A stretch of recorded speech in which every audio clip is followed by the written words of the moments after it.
Okay, Bible and Daily Lifers. We are going through the Bible in a year. The Bible, the whole Bible, and nothing but the Bible. And we are now in the book of Exodus, chapter 20. Well, the story of the book of Exodus is it comes off of the story of Genesis, the story of Abraham, Isaac, and Jacob, a family. And the family went from Abraham, who was old and couldn't have a child, all the way to Isaac and Jacob. And then Jacob has 12 sons, and those sons end up in Egypt, seeking food during a famine. And they intended on going down into Egypt and coming back to the land of Canaan after the famine was over. Well, they didn't come back. They stayed there for 400 years. And in that time span, they went from being loved and accepted and favored to becoming slaves. They were enslaved by Pharaoh. And Pharaoh had them building some of the store cities, is what it says in the book of Exodus. Well, after being slaves for a while, they cried out to God, the God who had promised them the land of Canaan that we now call Israel. And they cried out to God. It said that God heard, and God was going to deliver them, and God was going to deliver them through a Hebrew who wanted to be a deliverer, Moses, the young child. And Pharaoh had said that whenever young boys are born, you need to throw them into the Nile and kill them. Well, the mom put him in a little boat, and Moses ends up being saved, and Moses wants to be a deliverer, wants to free his people, and all kinds of crazy stuff happens, and he ends up on the backside of the desert. And when he's 80 years old, the Lord tells him to go back into Egypt and free those people. And so through a series of miracles and signs and wonders, they are set free by the faith in the blood of the Lamb, the Passover Lamb. They came through the Red Sea. Pharaoh chased them, and they came through on dry land, and then the water came over Pharaoh and his troops, and they all died. And then they sang a song. Miriam sang a song. Moses sang a song. The horse and rider he has thrown into the sea. The Lord, the deliverer. And now they're going to be God's people. He's going to turn them into a community. He's going to be their king, and they are going to be his subjects. It's a new kingdom. And now there's going to be some standards and some rules to live by in this new kingdom. What are they going to be? Well, we'll see in just a moment. And the way that it worked was God said, look, here's what I'm telling you you need to be. I'll be God, you be the people. How many want to do that? Raise your hand. They raise their hand. I want to do that. I want to be God's people. Okay, we're going to have some ways that we're going to live, some standards, some things you're going to live up to. How many want to do that? Raise a hand. They all want to do that. Well, what are these things that he's asking them to do? That's where we are. Chapter 20, the Ten Commandments. Moses goes up onto the mountain, and he gets the commandments, and here's what the Lord said. And God spoke all of these words.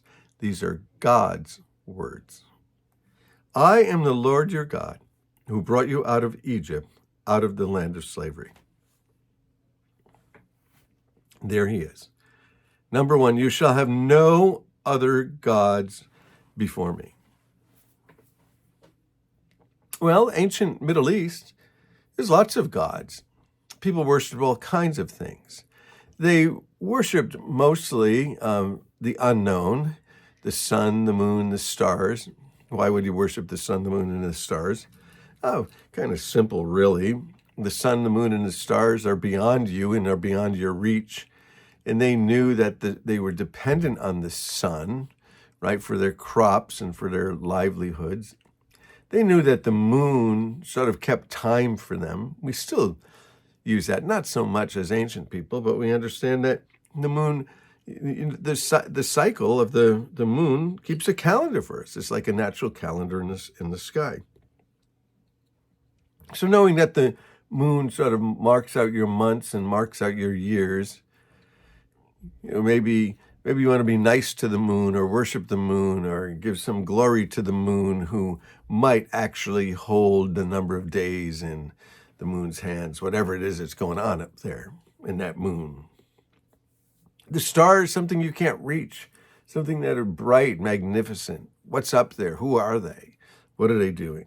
And so they would worship those things, and then they would worship fertility gods, gods of success, gods of pleasure. Same thing that we still worship, fertility gods and gods of success and gods of pleasure. Sometimes they would make gods that looked like human beings. They would make a human being, and then it might have some animal characteristics, maybe a lion, because there's a human, but a strong lion.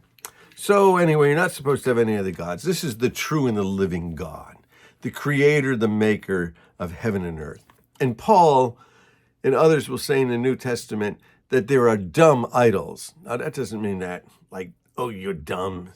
It means that they don't speak. This is the God who speaks. God is the God who speaks. God is there, and he is not silent. He speaks. You shall have no other gods before me. Number 4, what we just talked about, verse 4. You shall not make for yourself an image in any form of anything under heaven and earth, or the earth below, or in the waters below. You shall not bow down to them or worship them. For I, the Lord your God, am a jealous God, punishing the children for the sin of their parents down to the 3rd and 4th generation who hate me, but showing love to 1,000 generations to those who keep my commandments. So all of those things that we said that people form these gods, you shouldn't do any of that. But you don't make God into any image anyway, because God has already made an image of himself. And the image of himself that he made was the human being, the man, the woman. Genesis 1:26, God created us in his image. And so we don't need any more images of God. We already have one in the human. And we talked about that. You'd have to go all the way back to Genesis 1:26 to hear what's being said about that. And he's saying that generational sin is real. We know that many families that have had abuse in them, it goes on for generations. But you can be born again, you can be saved and stop that. So, no other gods, just God and no images. Next one. You shall not misuse the name of the Lord your God, for he will not hold anyone guiltless who misuses his name. Now, this isn't just making God's name a swear word. It's also just making his name meaningless. Barry McGuire used to say that the devil's trying to make the name of Jesus meaningless. That's why when something happens, you use the name of Jesus Christ, right? You use the name of, oh, God. And he said, how come nobody stubs their toe and go, oh, Buddha? You know, they're just trying to make the name of God meaningless. And a lot of people do this, and Christian people do it in a unique way as well, when they continually say, the Lord told me, the Lord told me, the Lord told me, when the Lord hadn't told them, because the Lord seems to change his mind in what he told people. So you don't make his name meaningless. You don't make it empty. You don't use it in vain. Remember the Sabbath day, keeping it holy. 6 days you shall labor and do all of your work, but on the 7th day it's a Sabbath to the Lord. On it you shall not do any work, neither you, your sons, your daughters, your male servants, foreigners.